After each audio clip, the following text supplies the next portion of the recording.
नाम की तारीफ, उसके नाम की तमजीद और उसके नाम की सताइश हो। वही सारी सताइश बुजुर्गी हशमत के लायक है।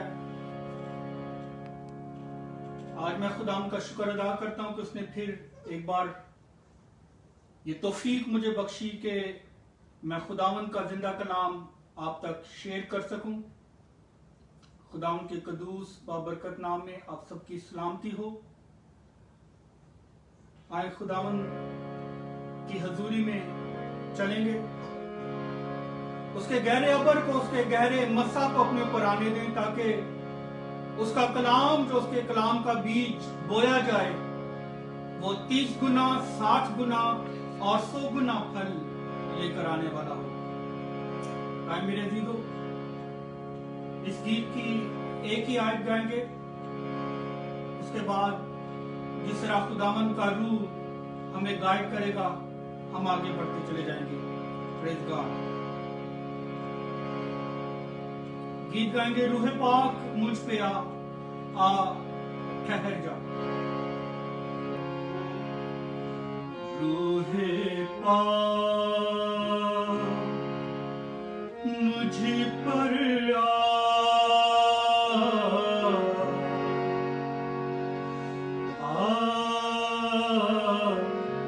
ठहर जा।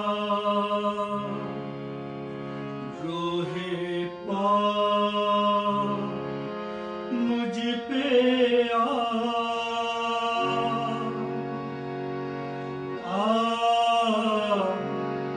ठहर जा।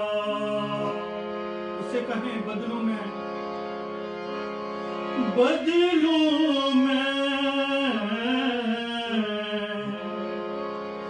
तड़पूं मैं।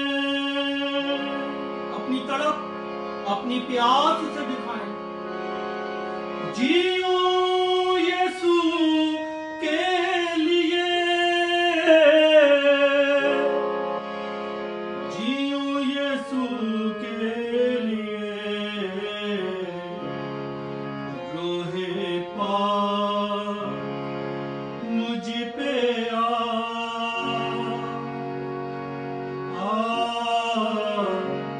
ठहर जा।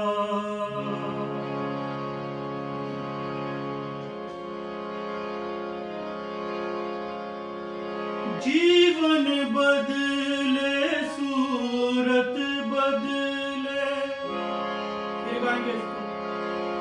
जीवन बदले, सूरत बदले, बदले तन और मन, बदले तन और मन। रूह पाक जीना सिखा,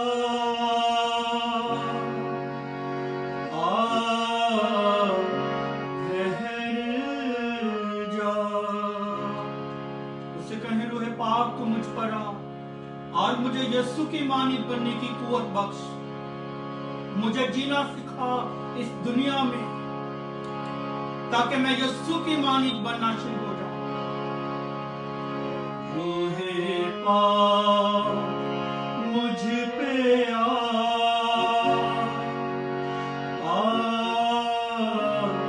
ठहर जा।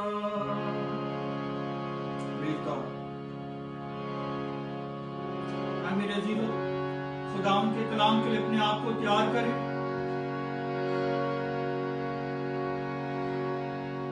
और गीत गाएंगे, भेज अबरू का, भेज अबरू का, छम छम नी बरसा, छम छम नी बरसा।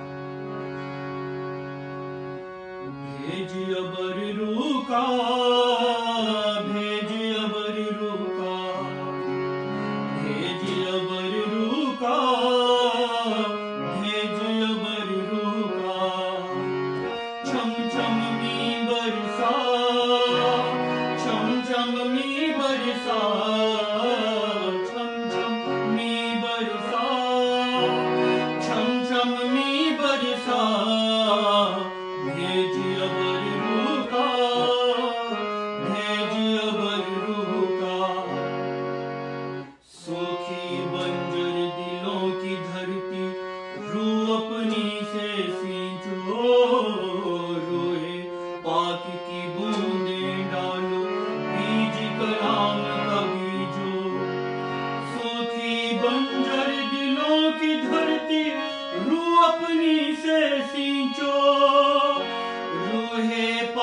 की बूंदें डालो, बीज कलाम का बीजो, बीज कलाम का बीजो, मुझे कर दो हरा भरा, मुझे कर दो हरा भरा, मुझे कर दो हरा भरा, मुझे कर दो हरा भरा। छम छम मी बरसा, छम छम मी बरसा, छम छम मी बरसा, छम छम मी बरसा, भेज अबर रूका, भेज अबर रूका। आइए जी, तो अपने आप को खुदा के कलाम के लिए तैयार करें, दुआ करेंगे। कादिर मुतलक जिंदा आसमानी बाप, हम तेरी तारीफ, तेरी तमजीद और तेरी प्रस्तिश, तेरी मदद सराय करते हैं खुदा। तो अपने कलाम को नाजिल फरमाकर अपने लोगों को शिफा देता है। मैं तेरी हम्द और तेरी सना करता हूं। आज मैं तेरी मिन्नत करता हूं, तेरे कलाम की कुव्वत, तेरे कलाम की कुदरत तेरे लोगों को छुए और बरकत दे। आज तेरे कलाम का बीज खुदावन जो बोया जाता है, 30 गुना 100 गुना फल लेकर आया खुदावंद, और जिंदगियां शादाब हो, जिंदगियों में ताजगी आए, ताजगी के दिन आए, जिंदगियां बहाल की जाएं, रौदगी आए, चेहरे शादाब हो जाएं, जिंदगियां बदल जाएं और खुदावंद तेरे कलाम की तरफ रागिब हो जाएं। मैं तेरी मिन्नत करता हूं, आज तेरा कलाम जो खुदावंद एक खुदावंद खुदा अजीब काम करने को है, मैं तेरा शुक्र अदा करता हूं। तेरे मुंह से निकली हुई बातें असर करती हैं प्यारे यीशु। तेरा कलाम जो हथौड़े की मानिंद है, आज चट्टानों को चिकना चूर करने को है, आज पथरीली जमीन में से पत्थर निकालने को है। आज तेरे कलाम की आग खुदावंद उन झाड़ियों को खुदावंद भस्म करने के लिए तैयार है खुदावंद। आज तेरा कलाम खुदावंद तेरे लोगों को छुए और बरकत दे। यीशु नाम में दुआ मांगता और पाता हूं, आमीन। आए मेरे जीदो, अपने हाथ को, अपने दाहिने हाथ को बढ़ाएं, अपने दाहिने हाथ को स्क्रीन की तरफ बढ़ाएं, आप जहां कहीं भी हैं, और हम जबीस की दुआ और उसकी बरकत को खुदावंद की पाक हजूरी से लेंगे। मैं आपके लिए यह आयत पढ़ूंगा ताकि खुदा की बरकत आपकी जिंदगी में, आपके घराने में जलाल पाए। और मेरे पीछे आप ये कह सकते हैं, इस्राएल का खुदा मुझे वाकई बरकत दे, इस्राएल का खुदा मुझे वाकई बरकत दे और मेरी हदूद बढ़ाए, और तेरा हाथ मुझ पर हो और तू मुझे बदी से बचाए, ताकि वो मेरे गम का बाइस ना हो। खुदावंद इस दुआ के वसीला से, यस्सु के नाम के वसीला से आपको बरकत दे। आए खुदा के कलाम की तरफ बढ़ेंगे। होशिया की किताब, उसका 10वां बाब 12वीं आयत।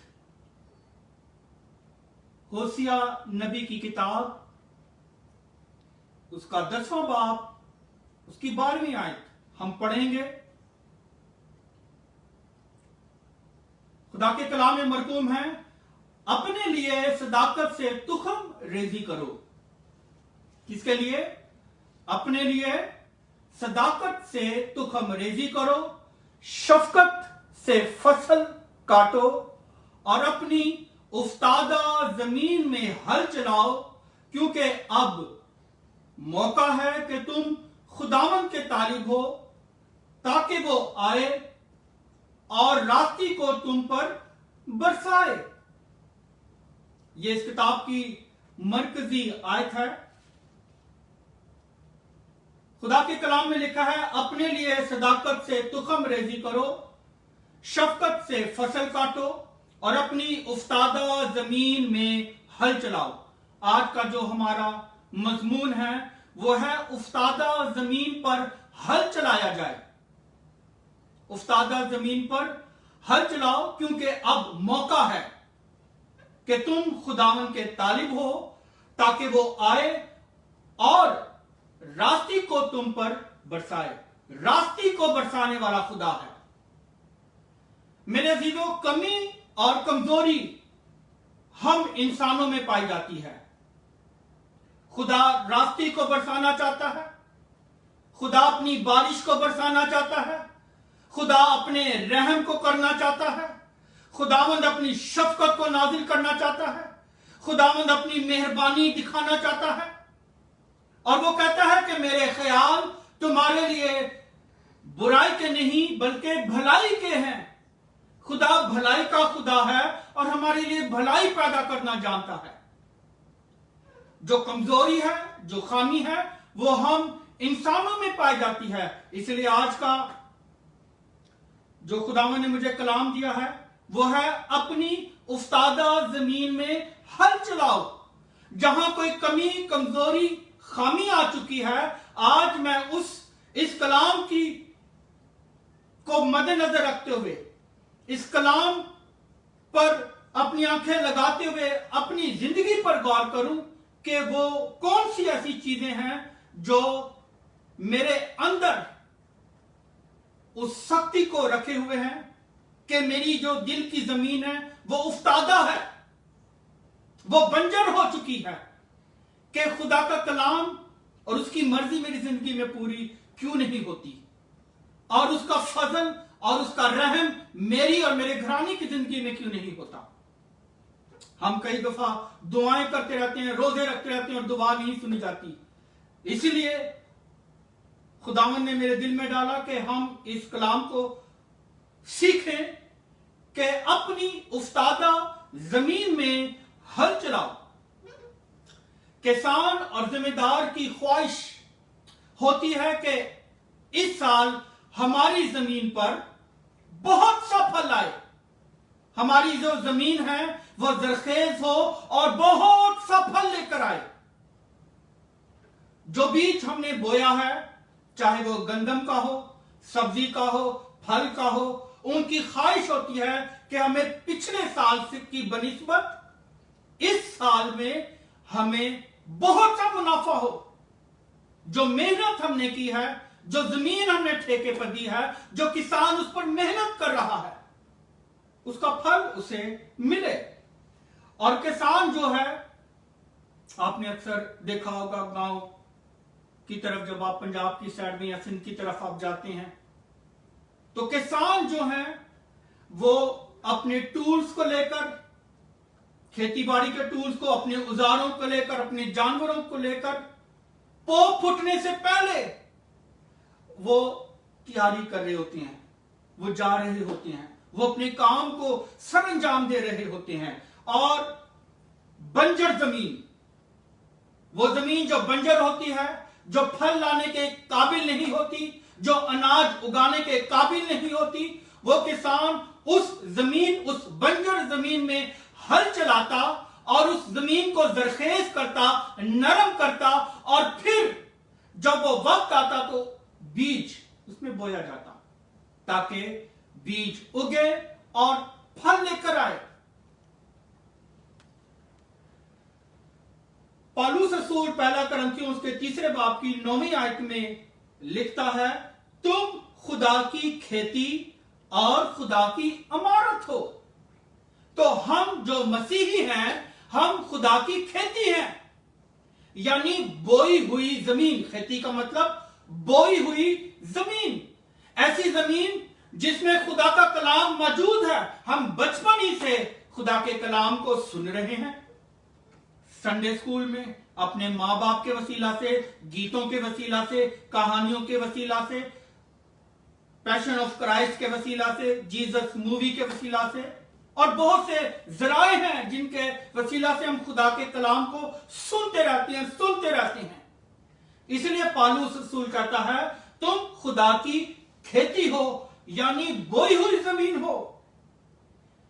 जिसके फल का इंतजार आज मसीह यीशु को है, कि वो जमीन जिसमें खुदा के कलाम का बीज बो दिया गया है, अब मुझे इंतजार है, अब यीशु को इंतजार है कि वो बीज जो बो दिया गया है वो फल लेकर आए। खुदावंद यीशु मसीह मत्ती रसूल की इंजील 13वें बाब की 18 तक 23 आयत में इस कलाम को तफसील से बयान करते हैं जो होशाया नबी के वसीला से खुदा ने इस्राएल से बात की कि अपने लिए सदाकत से तुखम रेजी करो, शफकत से फसल काटो और अपनी उफ्तादा जमीन पर हल चलाओ। खुदावंद यीशु मसीह ने तमसीलें आम और रोजमर्रा के वाकयात और मामूलात से ली, उन कामों से जो हर रोज मुशाहदा में आती हैं, ताकि उन्हें मामूली सूझबूझ रखने वाले इंसान की समझ में आ जाए। यानी खुदावंद यीशु मसीह ने जो कुछ, जैसे बीज बोने वाले की मिसाल दी, किसान बीज बो रहा है, खुदावंद यीशु मसीह ने उसी को तमसील में ढालकर कलाम पेश कर दिया लोगों से। मछली पकड़ने वाले की मिसाल दे दी। तो खुदावंद यीशु मसीह ने छोटी छोटी तमसीलें कहीं, ऐसी तमसीलें कहीं जो हम रोजमर्रा की जिंदगी में उसको हम करते हैं।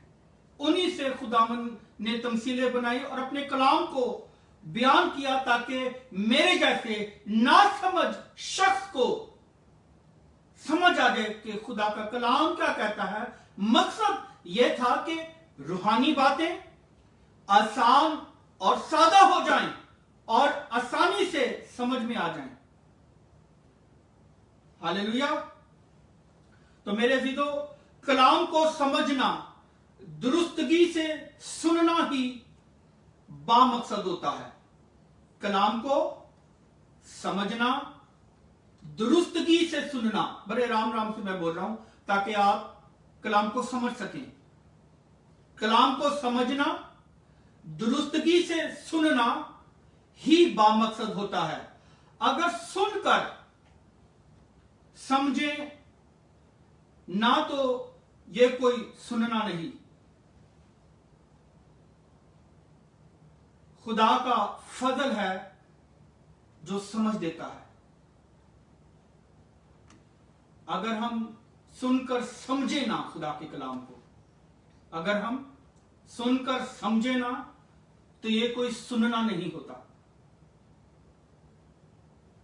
खुदा का फजल है जो समझ देता है, यानी समझने के लिए दिमाग को हाजिर करना हमारा काम और हमारा फर्ज है। तो मत्ती रसूल की इंजील उसके 13वें बाब की 18 ता 23 आयत को हम पढ़ेंगे। बस बोने वाले की तमसील सुनो। जब कोई बादशाही का कलाम सुनता है, यह जो कलाम सुनाया जा रहा है, जो कलाम शेयर किया जा रहा है, मेरे अजीजों, यह बादशाही का कलाम है। आमीन। बादशाही का कलाम सुनाता है और समझता नहीं, तो जो उसके दिल में बोया गया था उसे शरीर आकर छीन ले जाता है। ये वो है जो राह के किनारे बोया गया, ये पहली जमीन है। जो पथरीली जमीन में बोया गया, ये वो है जो कलाम को सुनता है और उसे फिर फौर खुशी से कबूल कर लेता है, लेकिन अपने अंदर जड़ नहीं रखता, बल्कि चंद रोजा है, और जब कलाम के सबब से मुसीबत या जुल्म भरपा होता है तो फिर फौर ठोकर खाता है। और जो झाड़ियों में बोया गया, ये वो है जो कलाम को सुनता है और दुनिया की फिक्र और दौलत का फरेब उस कलाम को दबा देता है और वो बेफल रह जाता है। और जो अच्छी जमीन में बोया गया, ये वो है जो कलाम को सुनता और समझता है, जो सुनता और समझता है और फल भी लाता है। कोई 100 गुना फलता है, कोई 60 गुना, कोई 30 गुना। खुदावंद यीशु मसीह ने 4 इकसाम की जमीन का जिक्र किया है। राह के किनारे पहली जमीन, पथरीली जमीन दूसरे नंबर पर, तीसरे नंबर पर झाड़ियों वाली जमीन और चौथे नंबर पर अच्छी जमीन। आज जब मैं खुदा के कलाम को खुदा की पाक हुजूरी में सीख रहा था, तो मैं यही दुआ करता, खुदावंद मुझ में जो कमी कमजोरियां हैं, क्योंकि नजात का जो काम है मेरे अजीजों हमारी जिंदगी में चलता रहता है, दिन ब दिन हम खुदावंद में बढ़ते हैं। और मसीही लाइफ जो है वो एक एसी वेव्स की मानिंद है, अप डाउन आते रहते हैं। जब एसी वेव्स को ग्राफ में देखें तो अप डाउन होता रहता है ग्राफ के अंदर। तो कोई भी शख्स कामिल नहीं है, सिर्फ एक ही हस्ती है जो कामिल है, जो कामिल इंसान और कामिल खुदा है, और वो सिर्फ और सिर्फ वाहिद जात है, और वो खुदावंद यीशु मसीह की जात है। हालेलुया। तो 4 इकसाम की जमीन का जिक्र खुदावंद यीशु मसीह करते हैं। राह के किनारे, पथरीली जमीन, झाड़ियों वाली जमीन और अच्छी जमीन। जमीन जिसमें बीज बोया जाता है वो हम इंसानों के दिल हैं। यानी इंसान का दिल जो है वो एक जमीन की मानिंद है।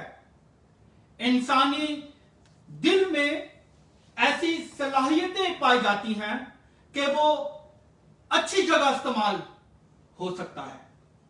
मेरे और आपके दिल में ऐसी अच्छी सलाहियतें पाई जाती हैं कि हम अच्छी चीजों का इंतखाब कर सकते हैं। यह सलाहियत है इंसानी दिल के अंदर, बेहतर बनने की उसके अंदर सलाहियत है। इंसानी दिल में इस्तेमाल होने की सलाहियत उसमें पाई जाती है। अच्छा फल और अच्छे फैसले करने की हमारे दिल में सलाहियत पाई जाती है।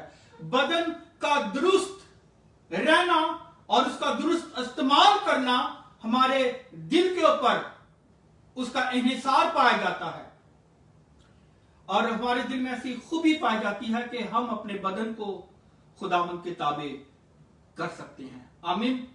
तो हमारा जो दिल है वो एक जमीन की मानिंद है जिसमें खुदा का कलाम बोया जाता है और बहुत सी दुनियावी बातें और चीजें बोई जाती हैं। लेकिन चूंकि हम खुदा के लोग, खुदा की खेती हैं, तो हम खुदावंद के कलाम की तरफ आगे बढ़ेंगे। हालेलुया। और बीज खुदा का कलाम है। पहला पतरस उसके पहले बाब की 23वीं आयत में लिखा है, क्योंकि तुम फानी तुखम से नहीं बल्कि गैर फानी से खुदा के कलाम के वसीला से जो जिंदा और कायम है। फानी तुखम से नहीं बल्कि गैर फानी तुखम से, यानी खुदा के कलाम से हम पैदा हुए हैं जो जिंदा और कायम है। नए सिरे से पैदा हुए हैं हम। हालेलुया। हम खुदा के कलाम के वसीला से जिंदा हैं। एक रास्तबाज शख्स, एक बिलीवर जो मसीह पर ईमान रखता है, मसीही, वो खुदा के कलाम के सबब से जिंदा रहता है। हालेलुया। आए हम देखेंगे राह के किनारे, जो बीज राह के किनारे गिरा, ये इंसानी दिल की एक ऐसी तस्वीर पेश की गई है, इंसानी दिल की ऐसी तस्वीर पेश की गई है जो कलाम को सुनता और समझता नहीं है। खुदावंद इसके बारे में क्या कहते हैं? राह के किनारे ये इंसानी दिल की एक ऐसी तस्वीर पेश की गई है जो कलाम को सुनता और समझता नहीं है, कलाम पर तवज्जो नहीं देता, उसे मजबूती से थामे नहीं रखता, उसे पकड़े नहीं रखता। इंसान की किताब में लिखा है, जो कलाम पर तवज्जो करता है भलाई देखेगा। तो जब हम खुदा के कलाम को सुनकर सुन हो जाते हैं, सुनकर सुन हो जाते हैं, यानी एक कान से सुनते और दूसरे से निकाल देते हैं। आज बहुत से बहन भाइयों के ज़हन में ये सवाल आता होगा, ये तो पुराना कलाम है। मेरे अजीजों, कलाम हर रोज नया कलाम है, हर रोज नई बातें हैं, हर रोज नया मुकाशफा है। आपने कई बार पढ़ा होगा, लेकिन खुदावन का कलाम हमारी तरबियत करता है।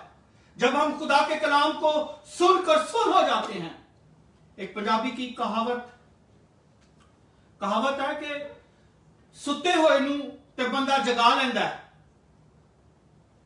लेकिन जिसने केस बटिया होता है उसको बंदा नहीं कभी जगा सकता। केस बटे नू कोई नहीं जगा सकता, क्योंकि वो बार बार केस जो वह अपने ऊपर लेता है, वो चादर अपने ऊपर ओढ़ता रहता है, वो इधर उधर करवटें लेता रहता है, वो जागने की कोशिश नहीं करता। लेकिन अगर आप किसी सोए हुए शख्स को उठाएंगे, फौरन उठ के बैठ जाएगा। तो यह हाल उस जमीन का है जो राह के किनारे है। राह के किनारे की वो जमीन है, बीज उस राह के किनारे गिरा।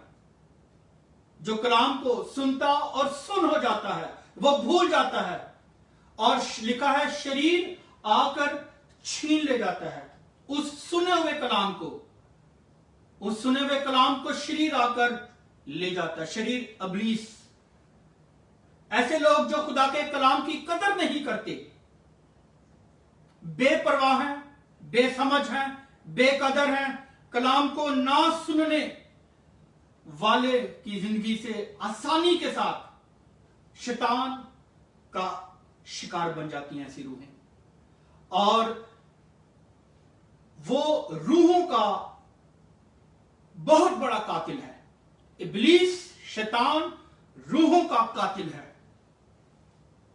वो आपकी रूहों का कातिल है। वो आपकी रूहों को आग और गंधक की तरफ ले जाना चाहता है। ऐसे लोग जो खुदा के कलाम को सुनते और समझते नहीं हैं और उसको अमली जामा नहीं बनाने की कोशिश करते और अपना आप, अपना जीवन उसे नहीं देते। अगर हम उफ्तादा जमीन में हल ना चलाएं, कलाम के लिए अपने दिलों को तैयार ना करें, बीज डालने के बाद उसे मट्टी से ना ढांकें, उस पर दुआ के साथ गौर खौफ ना करें,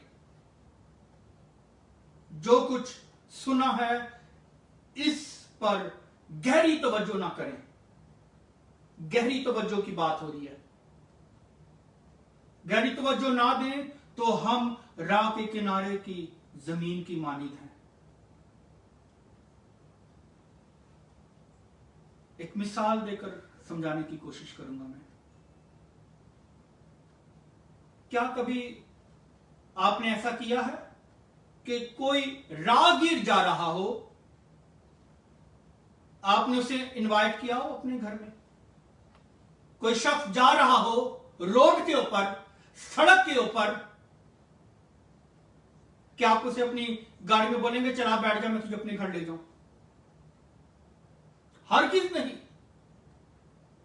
आप हरगिज़ ये काम नहीं करेंगे।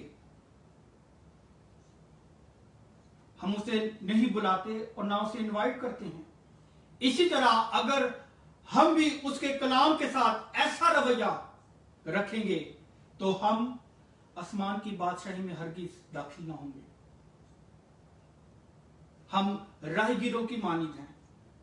राहगीरों की मानिंद हो जाएंगे जब हम कलाम को सुनते हैं और समझते नहीं हैं और एक कान से निकाल देते हैं। दूसरे नंबर पर पथरीली जमीन लिखा है, कुछ पथरीली जमीन पर गिरे। यह इंसानी दिल की वो तस्वीर है जो सुनते हैं, कलाम को सुनते हैं और कुछ थोड़ा सा कुछ असर कबूल करते हैं, लेकिन देर पा नहीं होते। यह जमीन एक ऐसी जमीन है जो देर पा नहीं है। इस जमीन की अच्छी बात यह है कि वो कलाम को सुन लेते हैं, खुशी से कबूल भी कर लेते हैं, कान बंद नहीं करते, मुंह नहीं मोड़ते, मगर सिर्फ सुनना ही हमें आसमान की बादशाही में नहीं लेके जाएगा मेरे अजीजों। और जो इस जमीन में बोया गया है वो जल्द उगाता है। जो पथरीली जमीन में बीज गिरा है वो जल्द उग गया है। यानी रूहानी मायनों में देखें तो ऊपरी जिंदगी, दिखावे वाली जिंदगी, मकारी वाली जिंदगी, और ज्यादा डिटेल में नहीं जाऊंगा, फकीयों और फरीसियों वाली जिंदगी, जिनको खुदा यीशु मसीह ने कहा ये सफेदी फिरी हुई कब्रें हैं, जल्द उग जाने की वजह से, जमीन गहरी ना मिलने की वजह से, जब प्यारी जिस्मानी ख्वाहिश हविस जब घेरे में लेती है, तो कलाम का खौफ, खुदा का खौफ, खुदा की मोहब्बत एक तरफ हो जाती है। और लिखा है ख्वाहिश जब हमला होती है तो गुनाह को जन्म दे देती है। गुनाह जब बढ़ जाता है तो मौत वाक़या हो जाती है। लिखा है वो फल देखने में खुशनुमा था और आंखों को अच्छा मालूम होता था और अक्ल बख्शने के लिए खूब था। ख्वाहिश जब हमला होती है ऐसे लोगों की जिंदगियों में जो पथरीली जमीन की मानंद हैं, जो कलाम को सुनते हैं और जल्दी फैसला कर लेते हैं और देर पा नहीं रहते, वो जिंदगियां ऊपरी जिंदगियां हैं, वो दिखावे वाली जिंदगियां हैं। क्योंकि जब तूफान आते हैं, परेशानियां आती हैं, ख्वाहिशात आती हैं, जिस्म की ख्वाहिश और रग़बतें जब हमारे अंदर उठना शुरू होती हैं, तो वो जिस्म की रग़बतों में बह जाते हैं। वो अपने आप को उस गुनाह की आग के ताबे हो जाती हैं। वो गुनाह की आग उनको मोम की तरह पिघला देती है। वो ढाल लेते हैं अपने आप को, क्योंकि उनकी जमीन जो है वो गहरी नहीं होती कि पथरीली जमीन पर उगे हैं। पथरीली जमीन वाले दिल अपने अंदर जड़ नहीं रखते, उनके फैसलों में कोई ठोस सबूत और इरादे और रसूल नहीं होते। और जब आजमाइशों से गुजरते हैं, आजमाइशें आती हैं, तो याद रखें इस बात को, तेज धूप जड़ रखने वाले बीज को गर्मी पहुंचाती और पालती हैं। गौर से सुने, तेज धूप जड़ रखने वाले बीज को गर्मी पहुंचाती और पालती हैं। वही धूप बेजड़ बीज को जलाकर सुखा देती है। गहरी बात है, जरा समझने की जरूरत है। आजमाइश बाज लोगों को धमका देती हैं, डामाडोल हो जाते हैं लोग, और दूसरों को मजबूत कर देती हैं। मेरे जी, तो हमारे दिल पथरीली जमीन की मानिंद ना हो। हमारे दिल, हमारी जान, हमारी अक्ल, अपनी पूरी जान से हम अपने खुदा से मोहब्बत रखने वाले हों। आमीन। लिखे अपनी सारी जान, अपनी सारी अक्ल, अपनी सारी ताकत से खुदावंद अपने खुदा से मोहब्बत रख। फिर तीसरे नंबर पर झाड़ियों वाली जमीन। झाड़ियों वाली जमीन पत्थर बीज को और झाड़ियां फल को बर्बाद कर देती हैं। फिर इसको दोहराऊंगा, पत्थर बीज को, और झाड़ियां जो हैं वो फल को बर्बाद कर देती हैं। हम झाड़ियों वाली जमीन को देख रहे हैं। आज देखें ये दबा लेने वाली झाड़ियां क्या हैं। ये कौन सी झाड़ियां हैं जो हमें दबा देती हैं। खुदा यीशु मसीह कहते हैं दुनिया की फिक्र, दुनिया की फिक्रों की झाड़ियों से हमारे फल जो हैं वो दब जाते हैं। हमारी मसीही जिंदगी जो है वो दब जाती है। दुनिया की फिक्रों को झाड़ियों से तशबीह दी गई है, यानी जिस्म की ख्वाहिश, आंखों की ख्वाहिश और जिंदगी की शेखी। जिस्म की ख्वाहिश, आंखों की ख्वाहिश और जिंदगी की शेखी दुनिया की फिक्र और दुनियादारी को जाहिर करती हैं। यकूब चौथे बाब की चौथी आयत में लिखा है, यकूब चौथे बाब की चौथी आयत में लिखा है, ऐ ज़िना करने वालियों, क्या तुम्हें नहीं मालूम कि दुनिया से दोस्ती रखना खुदा से दुश्मनी करना है। बस जो कोई दुनिया का दोस्त बनना चाहता है वो अपने आप को खुदा का दुश्मन बनाता है। तो अगर मैं खुदा को अपना दुश्मन बना लूंगा तो खुदा के हाथ से मुझे कौन छुड़ाएगा? कौन बचा सकता है मुझे खुदा के हाथ से? जब हम खुदा को नाराज कर देते हैं तो फिर हम इंसानों के लिए उसके सब दरवाजे बंद हो जाते हैं मेरे अजीजों, और फिर हम दुआओं पर दुआएं करते रहते हैं और हमें समझ नहीं आती कि हमने कहां पर क्या गलती की है, मुझसे क्या गुनाह हुआ है। हम अपने दिल पर निगाह नहीं करते क्योंकि हमारे दिल के बहुत से खाने बने होते हैं। एक खाना इस तरफ जाता है, कोई मशरिक की तरफ, कोई मगरिब की तरफ, कोई शुमाल की तरफ, कोई जनूब की तरफ जा रहा होता है। हमारे दिल की बहुत सी सिमतें निकल आती हैं, बहुत सी ख्वाहिशात जन्म ले लेती हैं और हम अपने दिल को पूरे तौर पर मसीह के ताबे नहीं करते। तो जब हम दुनिया की ख्वाहिशें, जिस्म की ख्वाहिश, आंखों की ख्वाहिश, जिंदगी की ख्वाहिश जब हमारे अंदर बस जाती है तो हम अपने खुदा से जुदा हो जाते हैं, दूर हो जाते हैं, जिंदगी हमारी बर्बाद हो जाती है, खत्म हो जाती हैं। आज मेरी दुआ है कि खुदावंद इस कलाम के वसीला से जिंदगियों को बहाल करे, रौदगी आए, खुशहाली आए, शादमानी आए, घराने आजाद हों। वो जो बैकस्लाइड हो चुके हैं मेरे बहन भाई, वो आज खुदावंद के कलाम के ताबे हो जाएं और अपने दिलों पर, अपनी जमीन पर, अपनी दिल की जमीन पर वो नजर करें कि कहां मुझ में कमी और घाटी है। मैं फिर पहले की तरह अपने खुदावंद के पास आ जाऊं। अच्छी जमीन, चौथी जमीन जो है वो अच्छी जमीन है। अच्छी जमीन बाकी जमीनों से क्यों फर्क और नुमाया है? हालेलुया। ये खुदावंद के बेटे और बेटियां हैं, ये आप लोग हैं। अच्छी जमीन आप लोग हैं। अच्छी जमीन दूसरी जमीनों से फर्क है। हालेलुया। मुकद्दस लोग हैं आप शाही कायनों का फिरका हैं। उसने हमें दुनिया में से बुलाया है। हम चुने हुए में से चुने हुए लोग हैं। हालेलुया।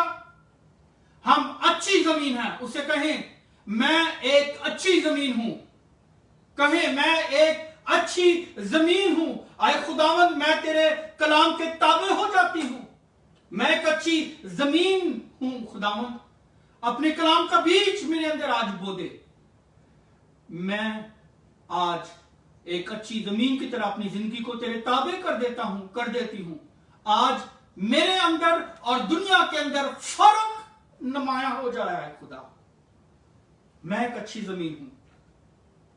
अच्छी जमीन में बोया गया बीज जब फल आता है तो उससे ना सिर्फ किसान को खुशी होती है, जिम्मेदार को खुशी मिलती है, बीज बोने वाले को, खादम को खुशी होती है, और खुदा का कलाम का बीज इस काबिल हो चुका होता है कि फल लेकर आए। हालेलुया। जब खुदा का कलाम फल लाता है तो दुनिया देखती है, और जो फलदार दरख्त होते हैं वो झुके होते हैं। आप कभी जाएं, आपने देखे होंगे जो फलदार दरख्त होती हैं वो झुके होते हैं, वो जमीन की तरफ झुके होते हैं। उनके अंदर गुरूर नहीं पाया जाता, उनके अंदर हसद नहीं पाया जाता, उनके अंदर शेखी नहीं पाई जाती, उनके अंदर सिर्फ खुदावंद का खौफ रहता है, और वो फरोतनी से अपने आप को खुदा के ताबे रखते हैं। हालेलुया। फरोतन का मतलब आपका सर, आपका माथा और आपकी नाक जो है वो जमीन पर टिक जाए, यह है फरोतनी। झुके हुए फल, झुके हुए दरख्त, जो फलदार दरख्त होते हैं वो झुके होते हैं, और वो बहुत सा फल आता है उनके अंदर, जिससे खुदा यीशु मसीह को खुशी होती है। और वो ही दरख्त जो खुशनुमा होते हैं, जो फलदार होते हैं, उसी से लोग सैराब होते हैं, उसी के साए के नीचे लोग आकर बैठते हैं, लोग तसल्ली पाते हैं। इसलिए मैं कहता हूं कि आप अच्छी जमीन हो, क्योंकि आप बरे के खून से खरीदे गए हो। आमीन। आपको यीशु ने खरीदा है, आपके दिल का खतना उसने किया है। हालेलुया। हम एक अच्छी जमीन है, और ये एक ऐसे दिल के जमीन की तस्वीर है जो खुदा के लिए कुछ भी करने के लिए तैयार है। ऐसी जमीन, ऐसा इंसान, ऐसा पाक दिल रखने वाला इंसान खुदा के लिए कुछ भी कर देने के लिए तैयार हो। वो अच्छी जमीन वो है जो खुदा के लिए कुछ भी कर दे, चाहे आंधी आए, तूफान आए, परेशानी आए, मुसीबत आए, दुख आए, पैसा हो या ना हो, वो खुदा के लिए कुछ भी कर देने के लिए तैयार रहता है। इब्राहिम की मिसाल हमारे सामने है। 25 साल इब्राहिम ने इंतजार किया कि खुदा मुझे फर्जंद नरीना बख्शेगा, मुझे बेटा बख्शेगा, मुझे बेटा देगा खुदा। और जब बेटा हो जाता है तो खुदा उसे कहता है कि जो तेरी सबसे प्यारी चीज है वो तू कुर्बान कर दे।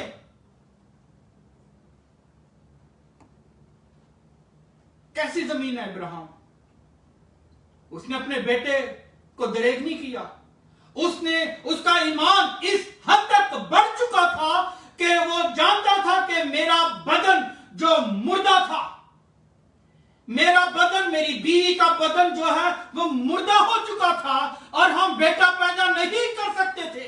ये खुदा की कुदरत के वसीला से खुदा ने हमें औलाद दी है। और मैं ईमान रखता हूं कि अगर मैं इस बेटे को खुदा की राह में कुर्बान कर दूंगा तो खुदा इसे मुर्दों में से जिंदा करने पर कादिर है। हालेलुया। याद रखें मेरे अजीजों, खुदावंद हमें इम्तिहान में डालता है, और ऐसी जमीन जो अच्छी जमीन है, जिसमें खुदा का कलाम बोया जाता है और वो फल लाता है, और उसकी जड़ें जो है जमीन में पुख्ता हो जाती हैं, उसकी जड़ें उसके मसीह में पुख्ता हो जाती हैं, तो उसे कोई आंधी, कोई हवा, कोई तारीकी, कोई गुनाह, कोई बदी, कोई शरीर, कोई जादूगर, कोई शैतान उसे छू नहीं सकता। हालेलुया। क्योंकि खुदावंद यीशु मसीह हमारी चट्टान होता है। बोलो खुदावंद यीशु मसीह के नाम की जय।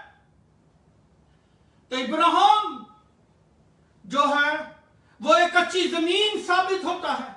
उसने दरेग नहीं किया। खुदावंद ने एक बार कहा, उसने सोचा जरूर कि खुदावंद ने मुझे किस इम्तिहान में डाला है, लेकिन उसने इनकार नहीं किया। उसने कहा कि मैं, जिसने मुझे दिया है मैं उसी की राह पर उसे दूंगा और वो उसे मुर्दों में से जिंदा कर देगा। आज मैं उससे कैसी मोहब्बत रखता हूं, आज तक मैंने उसे क्या दिया है, आज मैं कितना फल उसके लिए लेकर आया हूं, आज मैंने कितनी रूहें उसके लिए। याद रखें मेरे अजीजों, खुदा के कलाम में लिखा है, कोई मेरी हजूरी में खाली ना आए।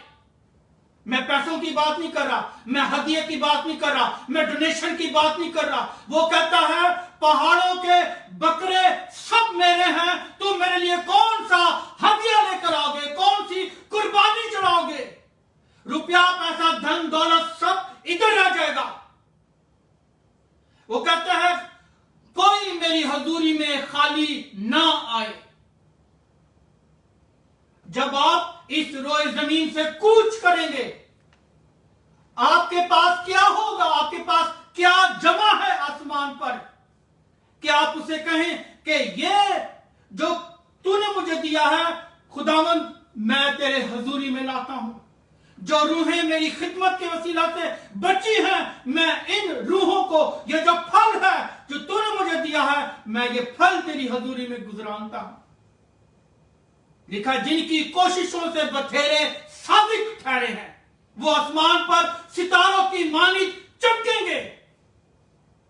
आज अच्छी जमीन का इकरार हमने किया है कि खुदावंद, मैं अच्छी जमीन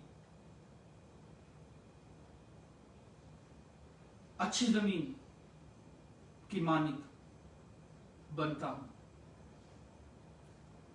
आज अच्छी जमीन की मानिक बनना है। आज अपनी उफ्तादा जमीन में हल चलाने की जरूरत है मेरे अजीजों। उफ्तादा जमीन यानी बंजर जमीन,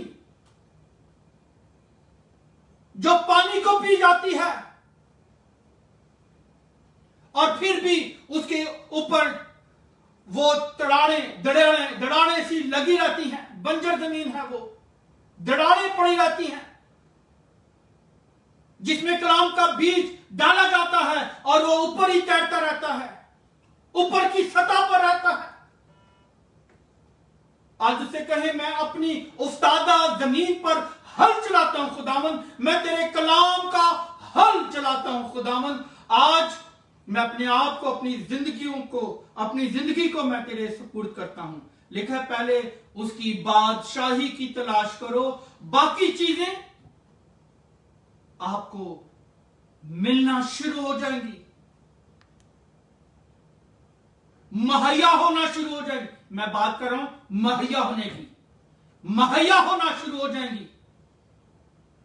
खुदावंद अपने गैब के खजाने से आपको मुहैया करता चला जाएगा जब आप उसकी बादशाही में दाखिल हो जाएंगे, अपना जीवन उसे दे देंगे, अपनी उस्तादा जमीन पर, बंजर जमीन पर हल चलाएंगे।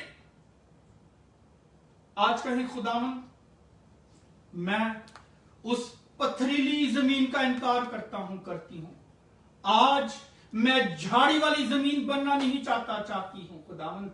आज मैं पथरीली जमीन नहीं बनना चाहती खुदावंद। आज तू मुझे अच्छी जमीन बना दे खुदा, मुझे अच्छी जमीन बना है खुदा। मैं तेरे कलाम को पूरा करना चाहता हूं, कलाम को पूरा करना चाहती हूं। मेरी जिंदगी में अजीब और जलाली काम कर। मेरी दरख्वास्त है मेरे अजीजों कि आप जो कि खुदा के कलाम को सुन रहे हैं, इस कलाम को शेयर करें, ताकि वो बहन भाई जो फिक्रों में है, परेशानियों में है, मुसीबतों में, खुदा का कलाम उनकी जिंदगियों को सैराब करे, उनकी जिंदगियों में नया और जलाली काम करे, घरानों खानदानों में रोदगी आए, खुशहाली आए, बहाली के दिन आए, ताजगी के दिन आए, खुशियों के दिन आए। खुदा अपने लोगों को खुश देखना चाहता है। आमीन। और खादमों की ये दुआ होती है कि उदास चेहरों पर खुदावंद के आने से खुशी आ जाए, शादमानी आ जाए, ताजगी आ जाए। मेरी आपसे दरख्वास्त है कि आप इस कलाम को शेयर करें, ताकि खुदा का कलाम दुनिया की इंतहा तक फैले। जहां के भी लोग सुनते हैं, वो तसल्ली पाएं, तशफ़ी पाएं, ताजगी पाएं और बरकत पाएं। आप अपनी हदियाजात से खुदावंद की ताज़ीम कर सकते हैं। वर्ड ऑफ लाइफ चर्च की वेबसाइट पे जाकर आप डोनेशन, हदियाजात, लव ऑफरिंग दे सकते हैं ताकि खुदा का कलाम जो है वो बढ़े और तरक्की पाए। आइए अपनी आंखों को बंद करेंगे, खुदाम की इसका दुआ में शामिल होंगे। आए हमारे बाप, तू जो आसमान पर है, तेरा नाम पाक माना जाए, तेरी बादशाही आए, तेरी मर्जी जैसे आसमान पर पूरी होती है जमीन पर भी हो। हमारी रोज रोटी आज में बख्श दे, जिस तरह हम अपनी कर्जदारों को माफ करते हैं, तू हमारे कर्ज में माफ कर, हमें इसमैश में ना पड़ने दे, बल्कि बुराई से बचा, क्योंकि बादशाही, कुदरत और जलाल हमेशा तक तेरा है। आमीन। अब हमारे खुदा यीशु मसीह का फजल, खुदा बाप की मोहब्बत, पाक रूह की रफाकत और शराकत हम सबों के साथ और दुनिया के कुल मुकस्सीन के साथ अब से लेकर हमेशा तक होती रहे। आमीन।